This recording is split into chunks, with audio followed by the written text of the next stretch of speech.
Antes de iniciarmos, já se inscreva no canal, deixe seu like, comente e compartilhe nossos vídeos. Assim você ajuda o canal a continuar crescendo e chegando mais longe a cada dia. Tenham bons sustos. Eu sempre disse a mim mesmo que não faria entregas depois da meia-noite. É uma regra de ouro para qualquer entregador que preze pela própria sanidade e segurança. Mas, sabe como é? As contas não esperam e dessa vez a grana extra realmente me pegou. Era um pedido para um sítio isolado, lá nos confins da zona rural de Cotia. O endereço, um cartão de visitas para o bizarro. Casa dos Pinheiros, depois da Igreja Velha. Já dava para sentir a espinha gelando. A noite estava escura como breu. Não tinha uma luz sequer na estrada, só o feixe fraco dos meus faróis tentando cortar a neblina rasteira que subia do chão úmido. Eu passei pela tal Igreja Velha, um amontoado de pedras desbotadas que parecia mais um esqueleto arqueado sob a luz agonizante da lua crescente. Os pinheiros, os pinheiros, eram colossais, aglomerados tão densamente que engoliam qualquer resquício de luz das estrelas ou da lua. A sensação era de estar entrando em um lugar que a própria civilização tinha esquecido, um pedaço do mundo que o tempo não ousava tocar. Depois de uns bons quilômetros de trepidação em uma estradinha de terra esburacada, finalmente avistei um portão de ferro enferrujado que rangia suavemente com a brisa gélida. Estava entreaberto, convidando, ou, talvez, me esperando. A casa lá dentro era imponente, uma construção antiga com traços coloniais, mas que parecia ter envelhecido mal, corroída pelo tempo e pela umidade.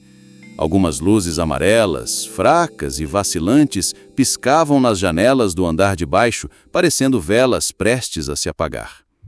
Um silêncio pesado pairava no ar, tão denso que quase podia ser tocado.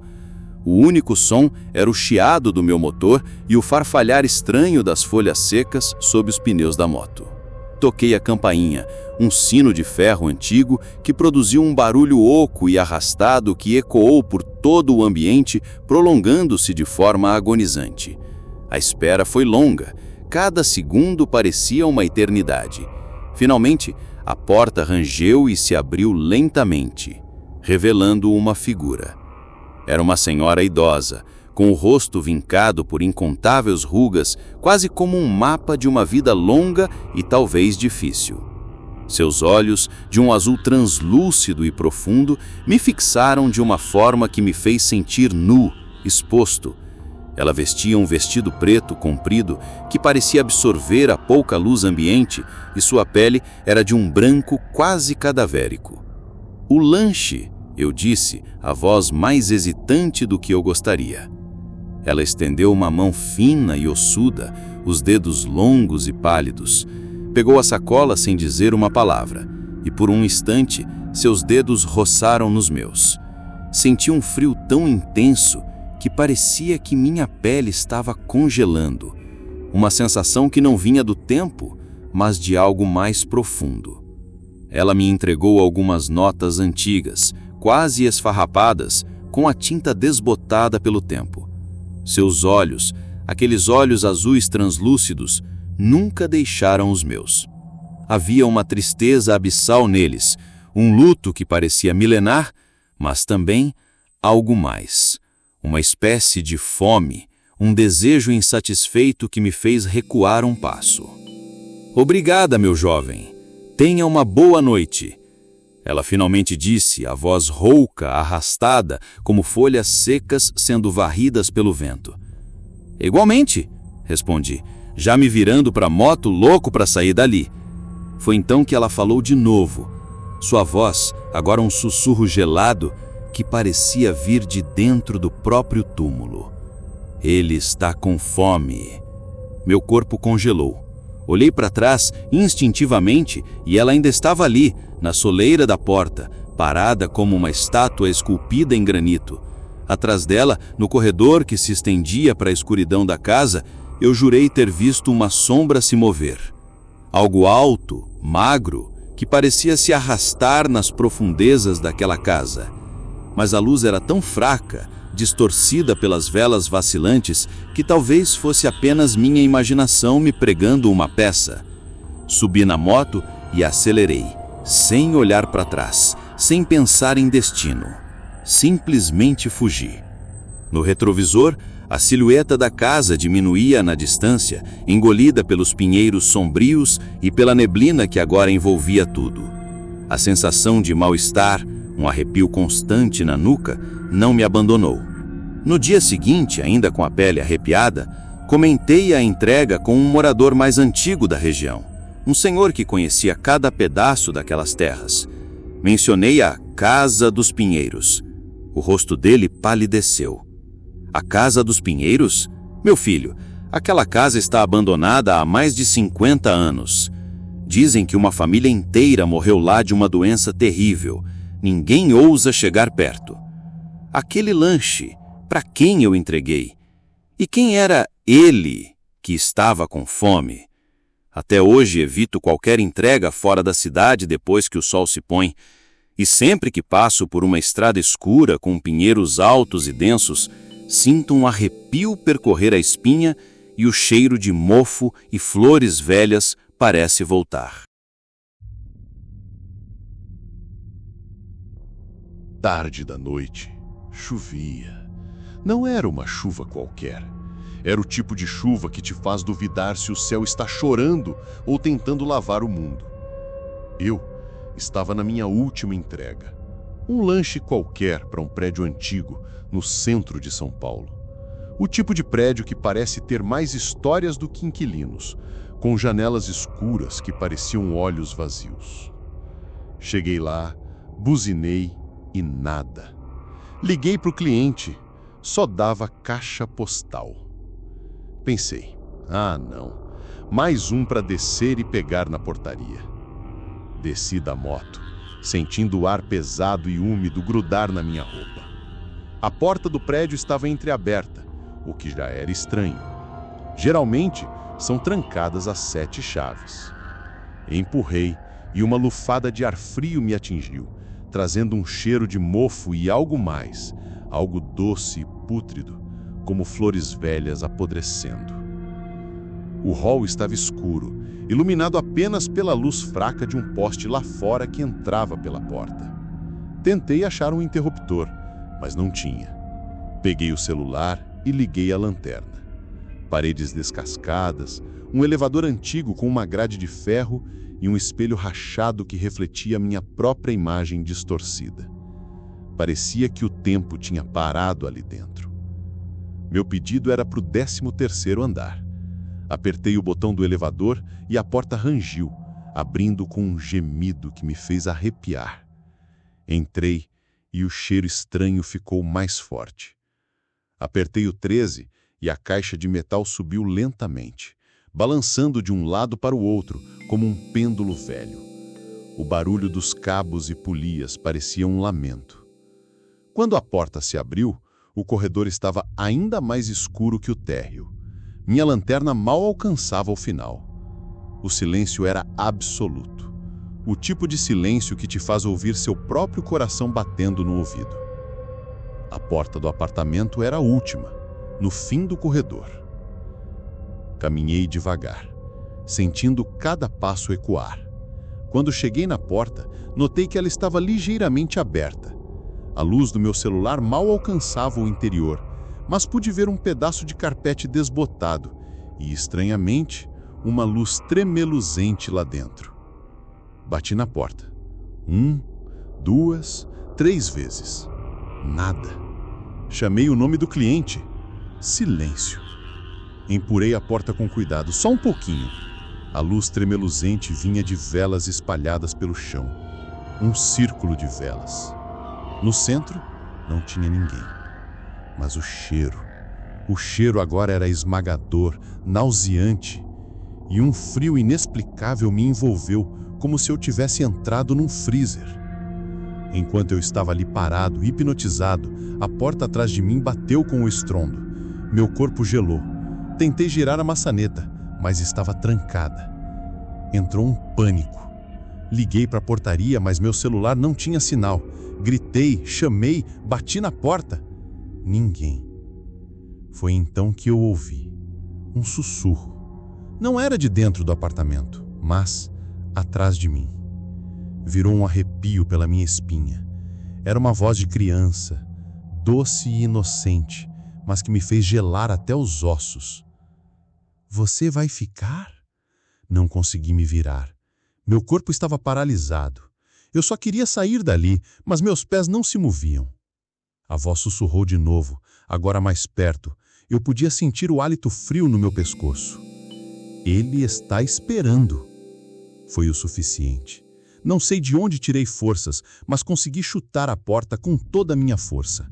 A madeira rangeu e cedeu. Disparei pelo corredor, sem olhar para trás. Corri para o elevador, mas ele estava no térreo. Desci as escadas, 2 degraus de cada vez, tropeçando e quase caindo. Cada degrau parecia me empurrar para baixo, como se o prédio não quisesse que eu saísse. Cheguei no térreo, a porta ainda entreaberta. Saí para a chuva, ofegante, tremendo. A chuva parecia menos fria do que o ar dentro daquele lugar. Joguei o lanche no chão e subi na moto, acelerando sem rumo, sem olhar para trás, sem sequer pensar em voltar. Desde aquele dia, nunca mais fiz entrega naquele prédio. E sempre que chove, eu sinto aquele cheiro de flores velhas. E às vezes, à noite, quando o silêncio é total, juro que ouço um sussurro de criança. O relógio marcava 23h37, quando peguei a última entrega da noite. Um combo de yakisoba e rolinhos primavera, para um endereço que ficava nos cafundós da Vila Madalena, numa rua escura e íngreme que eu nunca tinha ouvido falar. O nome do cliente? Umbral. Achei estranho, mas quem sou eu para julgar nome, né? Cheguei no local e era uma casa antiga, com a pintura descascando e um portão de ferro retorcido que rangia como um lamento. Nenhuma luz acesa. Bati palma, chamei. Nada. O frio na barriga começou. Pensei em cancelar a entrega, mas o cheiro do yakisoba já estava me dando água na boca e eu precisava da grana. De repente, um vulto apareceu na janela do andar de cima. Uma mulher. Os cabelos longos e pretos cobriam o rosto, mas dava para sentir os olhos dela fixos em mim. Ela fez um sinal com a mão, chamando. Senti um arrepio subindo pela espinha. Abri o portão e o portão rangeu de novo, ainda mais alto. O jardim estava tomado por mato alto e tinha umas estátuas de anjos sem cabeça espalhadas. A porta da casa abriu lentamente, revelando um corredor escuro. A mulher continuava parada na janela, sem se mover. "Senhora, a entrega!" Minha voz saiu mais trêmula do que eu esperava. Ela apontou para dentro. "Pode deixar na mesa da sala." Hesitei. Entrar numa casa estranha àquela hora, sem ninguém para me receber na porta? Mas a mulher parecia inofensiva e o yakisoba estava esfriando. Dei o primeiro passo para dentro e o cheiro de mofo e incenso velho me atingiu. O corredor parecia se estender infinitamente. Eu segui as instruções da mulher invisível na janela, tentando encontrar a tal mesa. O silêncio era total, a não ser pelo som dos meus próprios passos. Cheguei a uma sala enorme. No centro dela, uma mesa de madeira escura e velha. Coloquei a sacola em cima. Alívio. Quando me virei para ir embora, a mulher estava ali, parada na minha frente, a poucos centímetros. Ela não estava na janela. Meus olhos se arregalaram. Os cabelos dela ainda cobriam o rosto, mas agora eu podia ver um pouco da pele, pálida, quase translúcida. Ela estendeu a mão e eu, tremendo, entreguei a maquininha de cartão. Ela digitou a senha e o comprovante saiu. Obrigada, disse ela, e a voz era um sussurro frio, como o vento passando por uma cripta. Quando peguei o comprovante, senti algo úmido na ponta dos meus dedos. Olhei para a mão dela. Não era uma mão, eram ossos finos e amarelados, envoltos em algo que parecia teia de aranha. Dei um grito, larguei a maquininha e saí correndo. Disparei pela casa, pelo corredor escuro, e o portão, que eu tinha certeza de ter deixado aberto, estava fechado. Bati nele com força até que ele se abriu novamente com um rangido infernal. Não olhei para trás.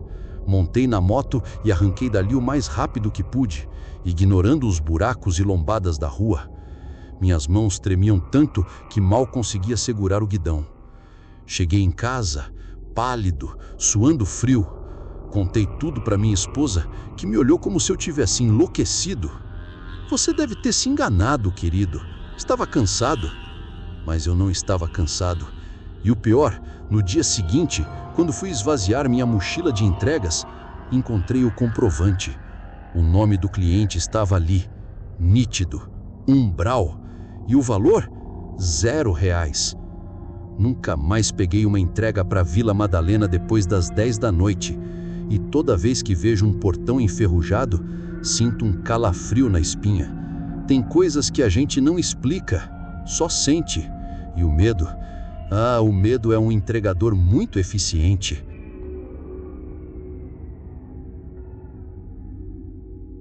Eram quase 3 da manhã quando recebi a notificação no aplicativo. Entrega urgente, Rua Augusta, 1080. Urgente? A essa hora? E na Augusta? Bom, pelo menos a gorjeta prometia ser boa. Peguei o pacote, um envelope pardo que parecia pesado, e subi na moto. A Augusta de madrugada tem uma outra vibe, um silêncio carregado, quebrado só pelo ronco distante de algum carro. Cheguei ao endereço, um prédio antigo com a fachada meio sombria. As luzes do térreo estavam apagadas e só algumas janelas nos andares superiores mostravam alguma claridade tênue. Toquei o interfone. Ninguém atendeu. Liguei para o número do cliente que aparecia no aplicativo. Chamou e caiu na caixa postal. Estranho. Urgente, mas o cara não atende? Enquanto eu tentava ligar de novo, a porta do prédio se abriu lentamente, sem nenhum ruído. Uma escuridão profunda engolia o hall de entrada. Senti um calafrio, apesar da noite quente de São Paulo. Uma voz rouca sussurrou do escuro. Está esperando alguém? Me virei e vi uma figura parada na soleira. Era um homem alto e magro com um sobretudo preto que parecia ainda mais escuro na penumbra. O rosto estava escondido nas sombras do capuz. Sim, uma entrega para o apartamento 32. Gaguejei um pouco, a atmosfera estava me deixando desconfortável. O homem não respondeu, apenas fez um gesto lento com a mão, como se me convidasse a entrar. Hesitei. Não gostei daquela situação. Mas a entrega estava paga e eu não queria ter problemas. Entrei no hall. O ar estava pesado, com um cheiro esquisito, meio adocicado, meio rançoso. As paredes estavam descascadas e uma única lâmpada fraca piscava no teto. O homem fechou a porta atrás de mim e o clique seco ecoou no silêncio. O apartamento 32 é no último andar, disse ele, a voz ainda um sussurro. O elevador não está funcionando, mas não se preocupe, não é longe. Comecei a subir as escadas. Cada degrau rangia sob o meu peso. O homem me seguia de perto, sem dizer nada. A sensação de estar sendo observado era intensa. Olhei para trás algumas vezes, mas o capuz sempre escondia seu rosto. Chegamos ao 3º andar. Um corredor longo e escuro se estendia à nossa frente. Todas as portas pareciam iguais, de madeira escura e com maçanetas frias de metal. O apartamento 32, qual deles é? Perguntei, já sentindo um nó na garganta. O homem parou em frente a uma porta no final do corredor. Não havia número. A madeira parecia mais velha, quase petrificada. É aqui. Sussurrou ele e estendeu a mão para a maçaneta. No momento em que seus dedos tocaram o metal, senti um arrepio percorrer meu corpo. Uma onda de frio intenso invadiu o corredor e um cheiro forte de formol tomou conta do ar. Olhei para a maçaneta. Ela estava enferrujada e parecia ter sido soldada à porta. Mas não tem número? O homem virou a cabeça lentamente em minha direção. Pela primeira vez consegui ver um pedaço do seu rosto. A pele era pálida, quase cinza. E os olhos eram completamente negros, sem pupila, sem brilho. Um sorriso fino e macabro se abriu em seu rosto. O número não importa. O que importa é o que está dentro. Nesse instante, ouvi um barulho abafado vindo de trás da porta, um som de rascunhos, seguido de um murmúrio indistinto. O envelope pardo na minha mão começou a tremer levemente. Larguei o envelope no chão e corri. Desci as escadas 2 a 2, tropeçando nos degraus. O homem não me seguiu, mas sua risada baixa e arrastada ecoava pelo vão da escada. Saí do prédio cambaleando e subi na moto, ligando o motor com as mãos trêmulas. Olhei para cima, para a janela do último andar. Uma sombra escura se moveu ali por um instante. Nunca mais voltei à Rua Augusta de madrugada. E aquele envelope, encontrei-o intacto na minha mochila no dia seguinte. Abri. Dentro não havia nada além de um pedaço de papel em branco. Mas ainda sinto o peso dele nas minhas mãos e o cheiro de formol pairando na memória daquela noite.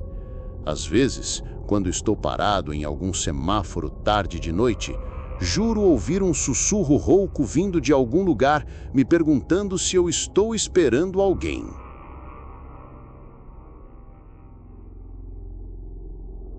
Eram quase 11 da noite e o aplicativo de entregas piscou com uma notificação que me fez gelar a espinha. Olhei o endereço. Cemitério da Consolação. Meu primeiro pensamento foi que era algum tipo de trote ou um erro grotesco do sistema. Entregar comida num cemitério a essa hora? Mas a corrida pagava uma nota preta, o tipo de gorjeta que salvava o mês, e a minha moto estava quase na reserva. Respirei fundo. Tentei ignorar o arrepio que percorreu meu corpo.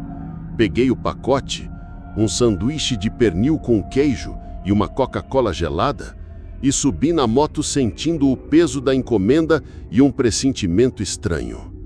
A Avenida Augusta, àquela hora, tinha uma atmosfera diferente. O burburinho diurno dava lugar a um silêncio carregado, quase opressor, quebrado apenas pelo ronco distante de algum carro e o barulho do meu próprio motor. Quanto mais me aproximava do cemitério, mais o frio aumentava, mesmo sendo uma noite de verão em São Paulo. O ar parecia ficar mais denso, com um cheiro úmido de terra molhada e algo mais, um cheiro que eu não conseguia identificar, mas que me deixava inquieto. Cheguei ao portão principal. Para minha surpresa, ele estava entreaberto, rangendo com um vento frio que parecia vir de lugar nenhum, apesar de não haver brisa na rua. As luzes internas do cemitério eram fracas, quase inexistentes, mal iluminando os caminhos de pedra e os incontáveis túmulos que se estendiam na escuridão. Parei a moto, o farol cortando a penumbra, e consultei o endereço no celular novamente, só para ter certeza. Quadra 18, Sepultura 37. Que tipo de gente pedia sanduíche para uma sepultura? E quem receberia? Desci da moto, sentindo o peso do pacote e o frio subindo pelas pernas. Empurrei a moto pelo caminho de pedras, o pneu rangendo suavemente. O silêncio era ensurdecedor. Um silêncio que parecia absorver qualquer som, quebrado apenas pelo farfalhar das folhas secas sobre meus pés e o batimento acelerado do meu próprio coração. Os ciprestes altos e escuros, que se erguiam como sentinelas sombrias sob a luz pálida e fantasmagórica da lua, que mal conseguia penetrar a densa folhagem, pareciam sussurrar segredos macabros sob o silêncio da noite. Comecei a procurar a quadra 18. As placas de identificação estavam gastas, quase ilegíveis na penumbra. Cada passo era uma eternidade, meus olhos varrendo as lápides, tentando decifrar os nomes e datas. Depois de alguns minutos que pareceram horas, finalmente a encontrei. Fileiras e fileiras de túmulos, cada um com sua história silenciosa, suas esculturas de anjos e cruzes, algumas cobertas por musgo, outras com flores murchas. Comecei a contar as sepulturas, o número gravado nas lápides frias e úmidas, 35, 36, e então lá estava, Sepultura 37. Uma lápide de granito escuro, com um nome gravado em letras cursivas, que mal consegui decifrar na escuridão, Finado Augusto Reis. Senti um arrepio ainda maior, um calafrio que me fez tremer dos pés à cabeça. Era ali. O aplicativo não estava brincando. O que eu fazia agora? Colocava o sanduíche e a Coca-Cola em cima da lápide? Parecia uma falta de respeito bizarra, quase um sacrilégio. Minha mente tentava encontrar uma explicação lógica, mas nenhuma fazia sentido. Seria algum familiar fazendo uma homenagem estranha? Mas quem pediria uma entrega de lanche para um túmulo? De repente, um barulho abafado atrás de mim me fez pular. Era só um gato preto, seus olhos brilhando como duas brasas no escuro, passando entre os túmulos. Mas o susto foi grande o suficiente para me fazer soltar um pequeno grito. Olhei para os lados. A sensação de estar sendo observado era forte, como se centenas de olhos invisíveis estivessem fixos em mim. O vento gelado que antes sussurrava, agora parecia gemer entre as árvores, e as sombras dos monumentos dançavam ao meu redor, criando formas distorcidas e ameaçadoras. Com a mão tremendo tanto que mal conseguia segurar a sacola, a coloquei delicadamente sobre a lápide fria e úmida. O papel do sanduíche parecia ainda mais branco contra o granito escuro. Entrega feita, murmurei para o silêncio opressor, minha voz soando estranhamente alta no ambiente. Peguei o celular para finalizar a corrida no aplicativo, meus dedos mal conseguindo tocar a tela.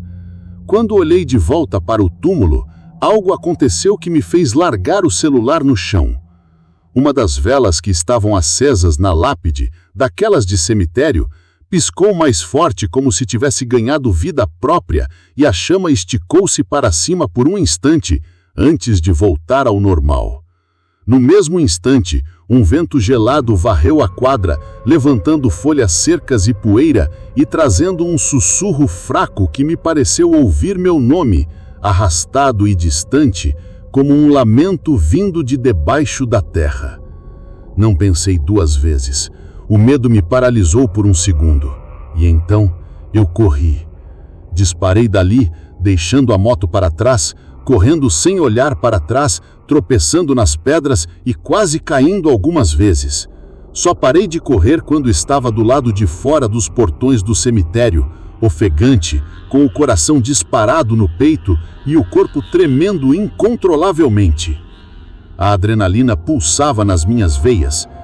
Voltei no dia seguinte, de dia, com o sol a pino, para buscar a moto. O cemitério parecia um lugar completamente diferente sob a luz do dia, menos ameaçador, mas ainda assim um calafrio me percorreu. Fui direto para a Sepultura 37. O sanduíche e a Coca-Cola não estavam mais lá, e na lápide do finado Augusto Reis havia uma única moeda antiga, brilhando sobre o sol da manhã, como se tivesse sido deixada ali de propósito. Nunca consegui entender aquela entrega. Nunca contei a história para ninguém, além da minha esposa, que me olhou com uma mistura de preocupação e descrença.